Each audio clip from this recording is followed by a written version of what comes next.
What's up, guys? Welcome back to Newswave. So the other day, out of nowhere, a massive leak hit the internet, and this one in particular gives us a look behind the scenes of the console wars during the 90s, specifically though from Sega's perspective. And I've gone through all the documents and wanted to point out some of the highlights here today. Also, we are going to be talking about the Pokemon Company attempting to open official forums for Pokemon, and it went how you'd expect online in 2023. Oh, and we do also have an update to go over for The Legend of Zelda Tears of the Kingdom that gives people struggling with the overwhelming amount of content, well, just more stuff to do. So if you guys enjoy these videos, make sure you hit that like button, helps out a ton. And if you're new here to the Spawnwave channel, make sure you subscribe down below. We're gonna start today with Xbox Game Pass games for the month of July, at least kind of starting out for the first half. We can see this posted up over on news.xbox.com. And we'll start with releases that are available right now, actually dropped yesterday, starting with Grand Theft Auto 5. Cloud and console. This game was already in Game Pass previously. It left and now it's come back. So I guess Take-Two enjoyed their time with GTA 5 in Game Pass prior, so they're back for more. Probably work to boost, I'm sure, microtransactions with GTA Online. Just overall more exposure for a game that's already sold plenty. We also have Sword and Fairy Together Forever. That's cloud, console, and PC. I've seen this game floating around here and there, but I've never tried it. But hey, there it is in Game Pass. So maybe give it a shot at some point. McPixel 3, this moving up to July 6th, cloud, console, and PC.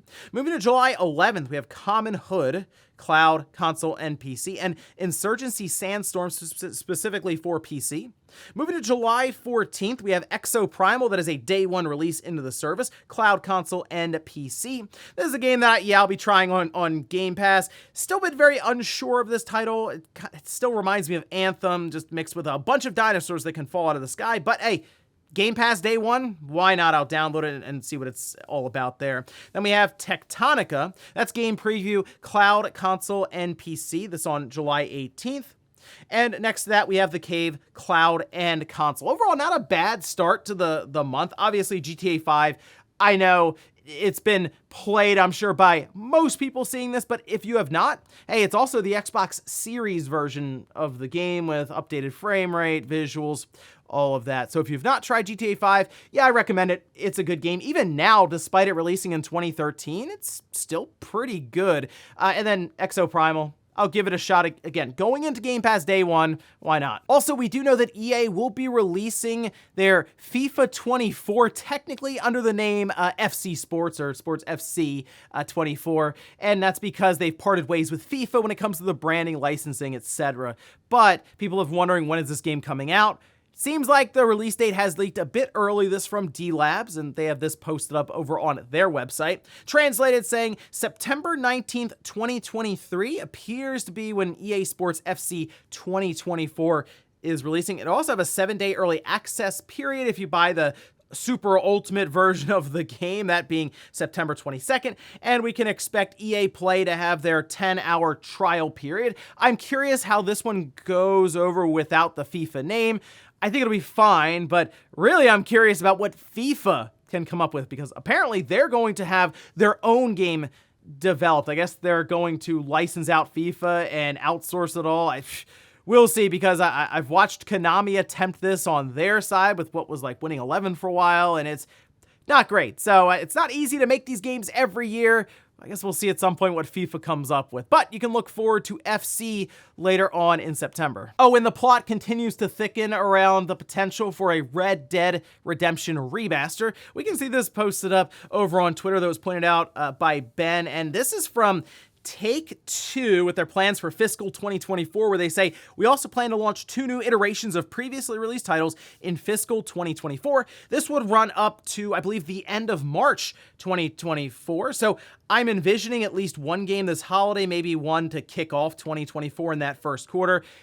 Red Dead Redemption seems to be the clear front runner here for one of these. The other one, Maybe it's Red Dead Redemption 2 getting that 60 FPS or next-gen version on the PS5 and the Xbox Series, and they're able to launch it again, all new box art and retail, the whole deal there. That would be pretty cool, though. All new or remastered Red Dead Redemption for new consoles, and then Red Dead Redemption 2 right alongside of it. And guys, with some of the quick news out of the way, let's get into the bigger stuff. Let's start right away with this massive leak that just appeared online out of nowhere. People are still trying to figure out where this came from exactly, but it is a massive 272-page document dump that was just dropped online, and people have been going through it over the last several days. I initially saw it from this tweet here that pointed it out. This was from John Harrison, or Mega Drive Shock, saying, "This is huge, a 272-page PDF of classified Sega of America documents from 1996 was just posted online." Think back to 1996. This is when Sega was in the trenches against Sony with their new system on the block, the PlayStation, and also hearing about the rumblings and the buildup for Nintendo with their Ultra 64 or Nintendo 64 that was upcoming. Sega was I mean, they were at war, as we say, the console wars, big time. And I was going through the documents. There's a lot here that people are pulling from this.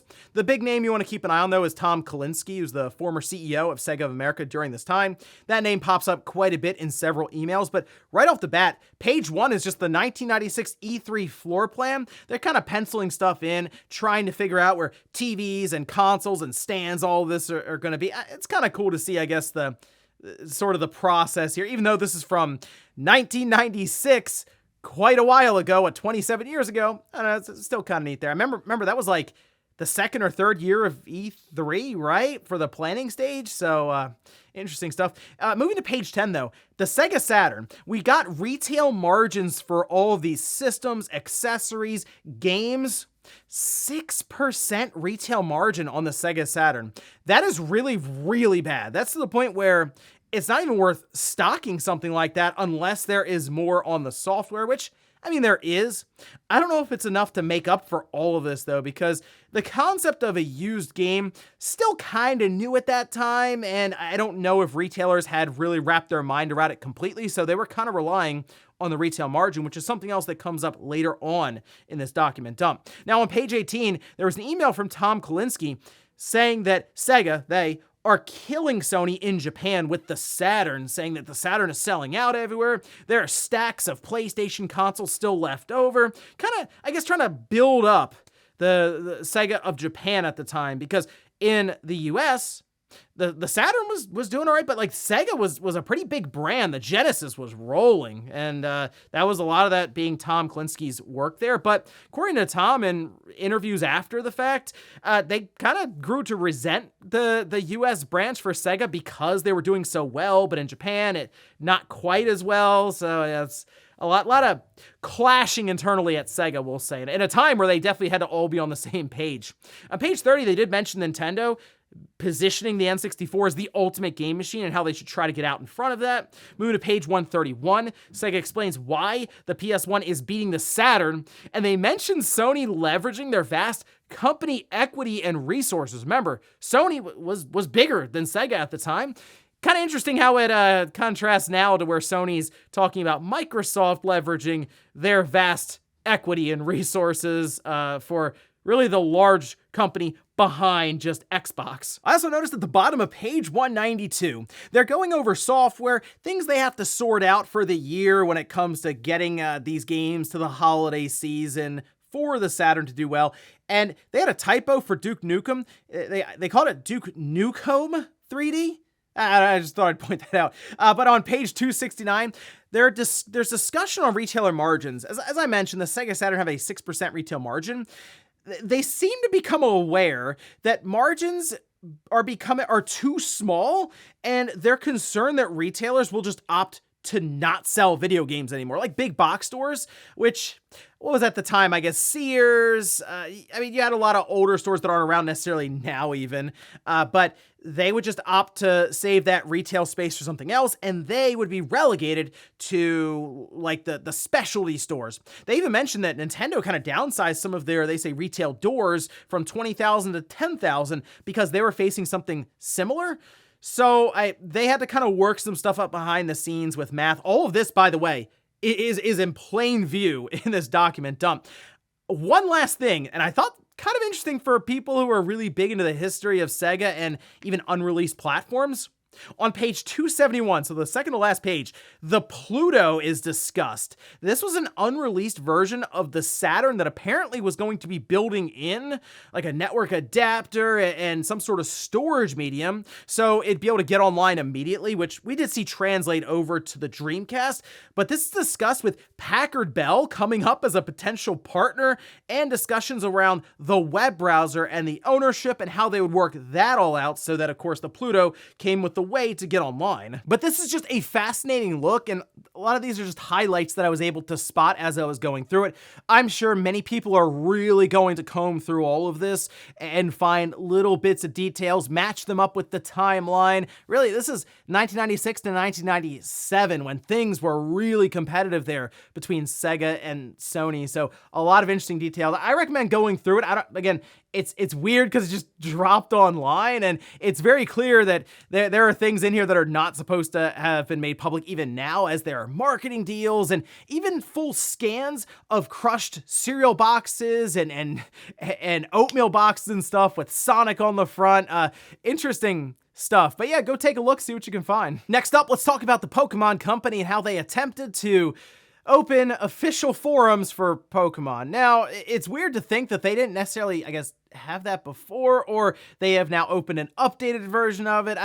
I'm not necessarily online for Pokemon forums checking things out, but this came across my timeline. It was also posted up by several news sites like Nintendo Life, and well, we can see this posted up there actually. And they say Pokemon launches official community forums and it's already a disaster. I like the quotes, "Miiverse is back," which there are many tweets where people are screen capping different titles and topics, and like Ultima was one here that was pointed out with some interesting discussions, we'll say, around Pokemon. Now, I will say, it appears the Pokemon Company caught on to the idea of moderating forums because eventually I went back and took a look, and a lot of these posts weren't there, or at least they weren't on the front page, and it looks like they've introduced a whole bunch of rules for the forums, foul language, inappropriate topics, that sort of thing. But it's just interesting to see the Pokemon Company, not necessarily Nintendo, try to do something fun like this, and they were met with what you'd expect from the internet. I mean, we just talked about Everybody Want to Switch and what happened there, and I guess the Pokemon Company thought it would be a good idea to open the forums because everyone will follow the rules and play along correctly, and well, they got a dose of reality. Next up, let's talk about The Legend of Zelda Tears of the Kingdom and an update that's actually hit the game. Now, the title continues to roll along in terms of sales. It's consistently in like the top eShop chart sales. If you go on the eShop, you can see at the top for downloads. It's topped the UK sales charts once again, and I'm sure when the MPD results come out for June, it'll still be up there. And Nintendo has continued updating it, which a lot of the updates have mostly been, hey, we fixed the duplication bug that you just found last week, without outright saying that. But it looks like there's another interesting footnote in the most recent updates, which you can see posted up here. This is for version 1.2.0, released on July 4th.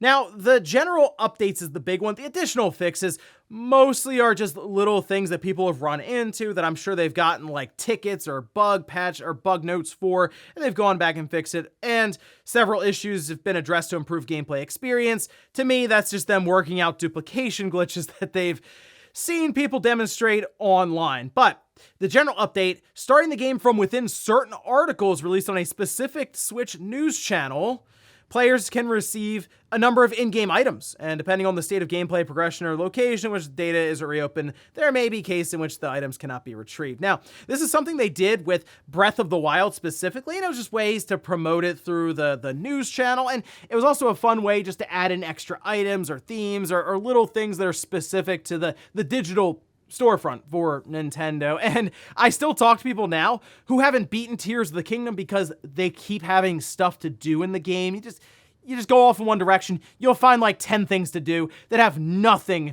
to do or in common with your main goal in the game. I had to stop myself at like 65 hours and just say, you know what? I'm gonna go beat the game. I'll do more of the side stuff after that. And at this point, I kind of recommend that because otherwise I would still be at like the 100-hour mark and not have finished the game. And I don't know, the story itself is good to see at least run to the conclusion or the end of the game and all this, especially if you get all the tears and stuff and you see that play out, it's gonna make you want to go to the end of the game. But now you have new items seemingly that'll be added in, things to keep an eye on, and ways for Nintendo to keep updating this game outside of just downloadable content that I do still think is coming for this title. It's just, they've sold so many, it makes sense, but then it's like, wow, how much more can they really pack in to this game? Well, we'll see. Maybe Nintendo decides we can add on a little bit more to the map and just put a whole bunch of side quests in there to stop you from finishing the DLC storyline as well. But hey, interesting stuff. I guess keep an eye on that news channel to see what Nintendo has in store for Tears of the Kingdom and added content. And in our last bit of news, let's talk about Nintendo systems and how it appears they are moving to do a ton of hiring now, which, yes, is going to be linked to Nintendo and their next generation transition, moving from the Switch to whatever their next platform is, because Nintendo has specifically talked about Nintendo accounts being a key aspect to this. But we can see this over on Twitter, and it blew up right away, kind of as you'd expect. One, it's a bunch of job listings, so people who are looking for work, I mean, there's a lot of stuff there to do. But two, they say Nintendo Systems plans, develops, and operates Nintendo's network services, systems, and new services. We will start recruiting careers for various jobs related to services such as Nintendo Account and Nintendo eShop. If you're interested, please apply. 1.1 million views. That is that's more than usual, even on some of these job listings. And again, it seems like they're hiring in anticipation of, I don't know if revamping the eShop and account system, but preparing, I guess you say. I mean, you would do that, at least a year out for like ramping up for post-release support anyway. And I mean, if you look up and down the listings for this, yeah, it's like project managers, front-end engineers, payment infrastructure development engineer, development environment engineer, game machine specifically, not necessarily Switch, game machine, system audit advisor, server security engineer, corporate IT engineer. So yeah, a lot of corporate and back-end stuff, but things you would need to actually launch a new eShop or e-commerce platform alongside of their system. And who knows, maybe even make sure all of your digital purchases follow you over through your Nintendo account system. If there is, of course, backwards compatibility that a lot of people continue to bank on. And I am inclined to believe that backwards compatibility is a thing for this next system, and the Nintendo account system has been pointed out as one of the main reasons for that. So, at least with what we're seeing here, remember, Nintendo Systems is a collaboration, a company created between Nintendo and DNA, specifically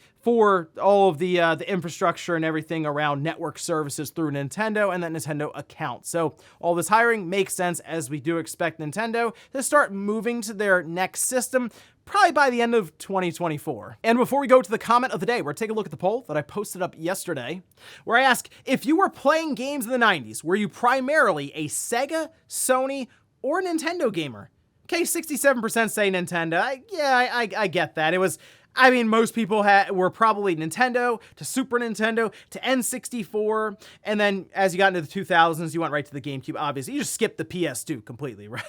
Well, no, probably not. But then we have Sony, 19%, and then I'm actually shocked that Sega was 14%, because the Genesis or the Mega Drive was really, really big in the early 90s. I know the Saturn, obviously that hurt Sega pretty badly, but still, the Genesis was overtaking the NES and even the Super Nintendo at times. So, little surprised to see Sega come in third place there, but that obviously shows the strength of Sony at that time. Remember, they were brand new, showing up with the PlayStation after the falling out with Nintendo, but still able apparently to overtake Sega in this poll for which system or company you were really into during the 90s. And we'll finish up with the comment of the day, as you're seeing here. This is from Sam Tony saying, all the Switch 2 news reminds me of the first finding John's channel whilst hunting for NX rumors way back in 2016. I've been here ever since. Yeah, that was a very exciting time. It felt like there was just stuff constantly happening with the Switch or NX next rumors then, and it was a really fun build up to its release at the beginning of March 2017. It's wild to think that it has been that long, and that, who knows, by March 2024, so 7 years between, we may be talking about the next system and having a similar run-up. But it'll be fun when Nintendo finally says, hey, we're ready to start talking about the next platform, because then there'll be all kinds of info, rumors, leaks, information, games getting thrown around. It'll be really fun.